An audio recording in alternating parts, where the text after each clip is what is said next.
Galit na galit yung mga tao. Yung ginawa mga kababayan na pambabastos ng isang supporter ni Inday kay Martin Romualdez doon sa Japan, nag-backfire po kay Inday Sara. Nagbabagang mga balita at pagtalakay sa mga isyu ng lipunan. Bulsa, opinyon, banat at paglalantad sa katotohanan. Bulsa, what you see is what you get. You decide. Yan po mga kababayan. Basahin ko mamaya yung mga reactions ng mga netizens mga kababayan. Grabe yung pagka-turn off kay Inday po. Dahil sa ginawang yun ng isang lalaki po na nakilala na po siya. O yan po yung pangalan. Birdwin di pala yung pangalan mga kababayan. O yan yung nang bastos mga kababayan kay kay Martin Romualdez doon sa Japan. Suportador po ni Inday saka ni Ka Eric Celis saka si Badoy. Ayan po yung kanyang profile pic. Mahalin natin ang Pilipinas. Free Ka Eric. Free Doc Lorraine. Please support BP Inday Sara Duterte. Berwin D. Tapos may palangalan pa sa Chinese, Lee Jimin. Kaya naman pala niya Mr. Maravillas masama yung pag-uugali. Sino pang yung pagmanaan po? Siyempre yung idol nila. Di ba? Kaya yung mga supporters po, saan pa magmana? O, tingnan ninyo itong isang diehard na supporter niya. Kilala ninyo yan, mga kababayan. Tuwang-tuwa siya. Dahil sa hinampas ng kanilang kaori, mga kababayan, si Martin. Yun ang kanyang post, mga kababayan, sa kanyang Facebook account. Tuwang-tuwa. May mga pagkasadista niya, Mr. Maravillas. Yun naman talaga po, natutuwa sila sa violensya, pananakit sa kanilang kapwa, mga kababayan. Physical violence na kanilang ginagawa. Tuwang-tuwa sila. Ganun po. But before ko mga kababayan ibigay sa inyo yung full story, click subscribe muna dito sa ating YouTube channel and hit the notification bell para lagi po kayong updated sa mga kaganapan dito sa ating bansa. Like and share na rin po ninyo ng ating video at huwag na rin po ninyo mga kababayan na skip yung ating mga commercial ads para tuloy-tuloy lang ang pag-unlad ng Bagong Pilipinas. Ito po yung statement ng kampo ni Martin Romualdez. Sabi diyan, what happened in Japan was a premeditated ambush perpetrated by a supporter of Vice President Sara Duterte. It was intended not merely as a content for their social media operators, but also to inflict physical harm on the speaker. Nagpapasalamat po kami at hindi nasaktan ang ating speaker. Hanga kami sa haba ng pasensya niya at hindi niya pinatulan ang cheap trick na ito. That was grace under attack and a show of restraint and diplomacy. Nananawagan kami sa iba pang supporters ni BP Inday Sara. Hindi po kailangan ang ganitong masamang gawain. Sana po ay pagsabihan niya ang kanyang mga supporter na huwag manakit ng mga opisyal, ng pamalaan at ng mga ordinaryong tao na hindi nila kapanalig.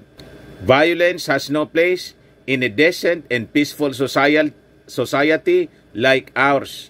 Ayan po yung pahayag ng mga supporters. Hindi man actually yon galing sa mismong officially, galing mga kababayan sa opisina ni Speaker Martin Romualdez, kundi sa mga nagmamalasakit na supporter ng ating speaker. Pero sabi nga natin, yung mga DDS po, mga Rabi DDS, tuwang-tuwa sila. Sabi nga natin, may pagkasadista po ito mga rabid supporters ni Inday. Manang-mana sa mag-ama. Di ba? Ito yung ebidensya po. Tingnan ninyo. Tuwang-tuwa. Humalakhak ng todo mga kababayan. Kilala ninyo siya? Ayan, ang haba ng halakhak niya. Habang sinasaktan ng kanilang supporter, ang ating speaker po. Yan yung pambabastos mga kababayan na ginawa sa Japan ng nakilalang si Berwin D po. Yan may For God, Country, Humankind, and Mother Earth pa siyang nalalaman na advocacy, oh. Siya po yung nanakit sa ating speaker. Inihampas yung bandila ng Pilipinas at kitang-kita po sa kanyang actions talagang sinadya. At saka mga kababayan, nagkunwari pa ito na niyayakap niya yung ating speaker, pero makikita sa kanyang muka, gigil na gigil siya. At parang yung bibig niya, ipinahid pa dito sa sa Amerikana ni Speaker Martin Romualdez. Ayan po, mga kababayan, yung ginawa. Tingnan ninyo kung gaano kabastos, mga kababayan. Ayan po, oh. Habang umiwas yung speaker po, tinawaan pa rin yung kanyang muka.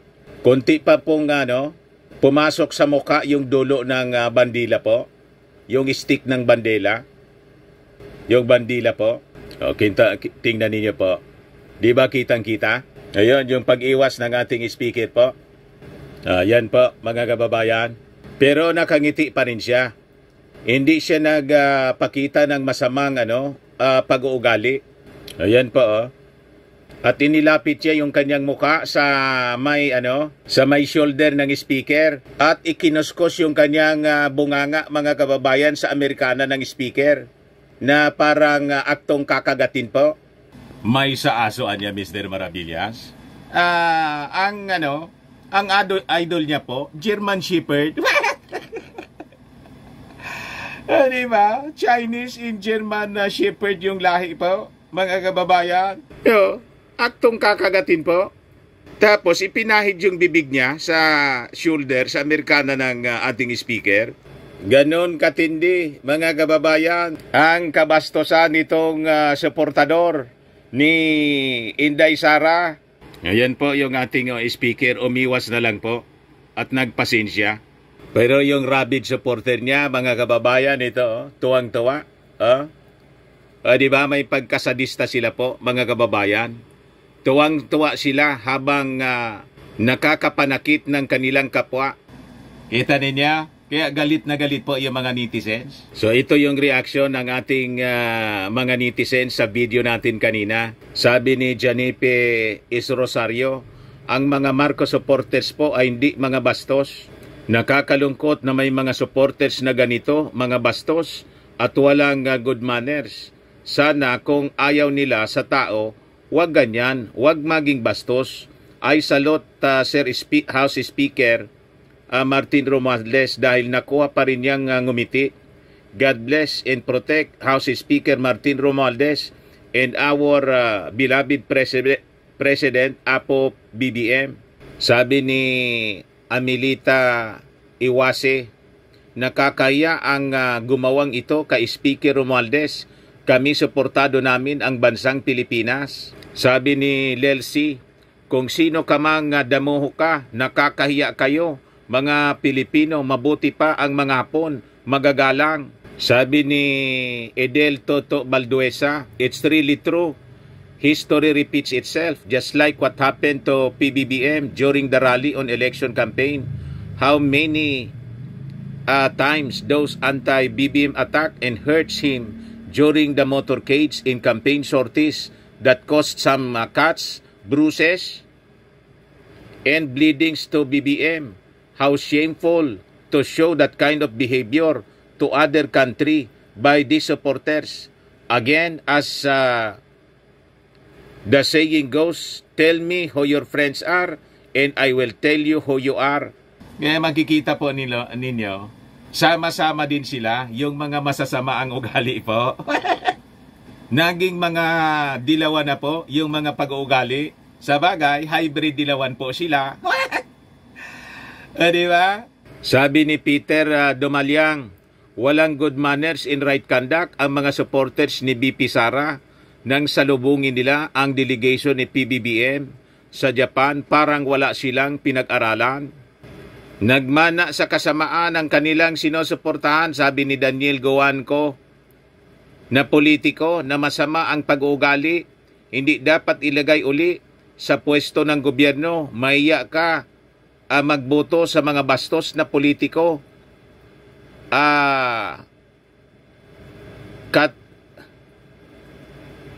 Pati mga supporters nila bastos din. Sabi ni Tammy Abihuela, Martin is humble enough. God is opposed the proud.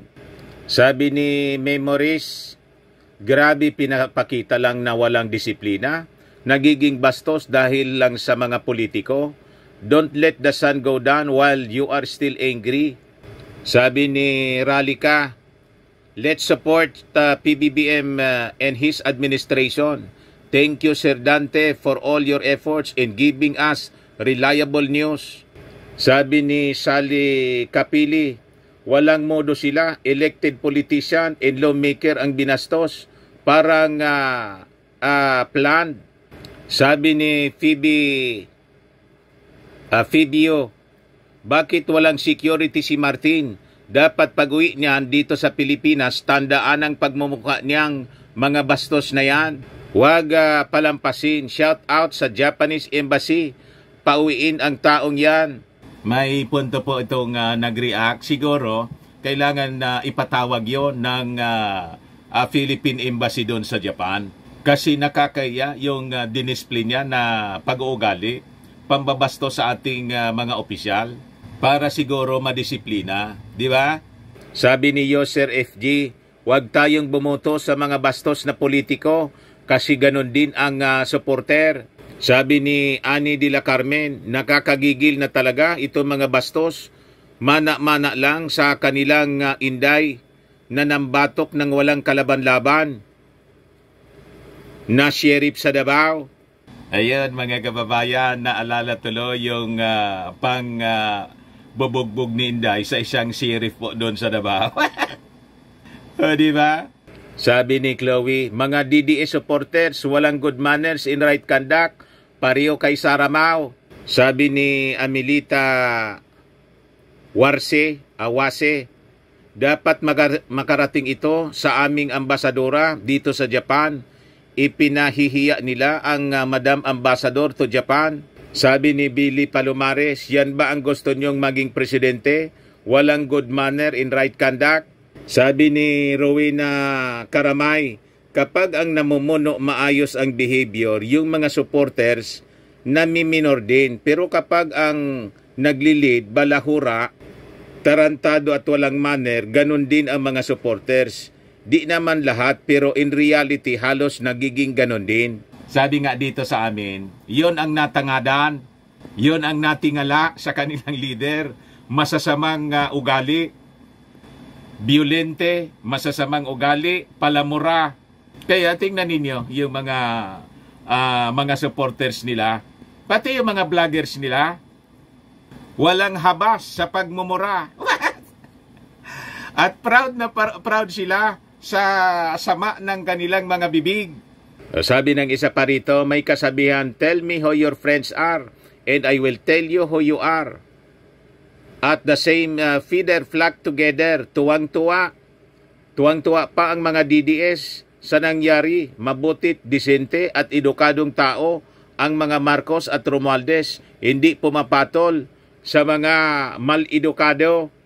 Sabi pa ng isa, kung sino man ang bumastos kay Romualdez, namana nila ang masamang ugali sa mag-ama. Di ba mga kababayan? 688 comments po. Galing sa ating mga netizens, yung kumundi na dito sa masamang ugali nitong isang supporter po ni Inday na sumalubong kay Martin Romualdez doon po sa Japan. Yan po, tandaan ninyo ang pagmumukha ng taong ito. Siya po, proud na proud, mga kababayan. Ayan man lang po, mga kababayan. Baka lang gusto ninyo po itong itry. Firmax Firming and Lifting Cream. Pinapahid po sa mga pulses and affected area. Mainam po sa paninigas ng mga kaso-kasuan. Ito naman po, Automax Radiant Serum. Sa mukha naman yung application. Anti-aging po siya. You will look 10 years younger than your age. Sa mga cancer patients naman po, baka lang gusto ninyo itong itry. Nengxia Red Mix Fruit Drink. Hindi man po siya gamot, food supplement siya. Kaya lang, gawa siya mga kababayan sa Good Shit Berry. Yung Good Shit Berry may anti-cancer properties. Okay po? Yung mga inquiries ninyo, dumiretso na lang po kayo sa aming messenger sa Facebook para masagot namin agad. Ako po si Dante Maravillas. Bye-bye po. God bless. Sa mga naghahanap pala po ng malinis and spacious fitness gym, punta lang po kayo sa aming Colossal Fitness Gym.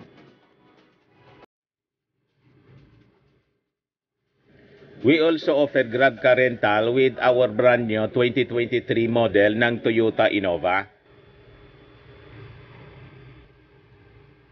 We also accept booking for those who are planning to travel via PAL, Cebu Pacific, and other airline companies, local and international, and bills payment for Meralco Bills, PLDT, etc. Ang Colossal Fitness Gym is located at 3rd floor Security Bank Building, Landco Business Park, Legazpi City, Albay.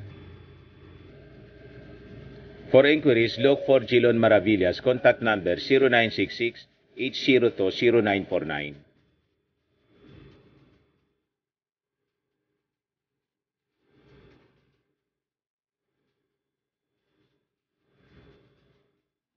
Ayos pa? Ayos na ayos niya, Mr. Maravilla.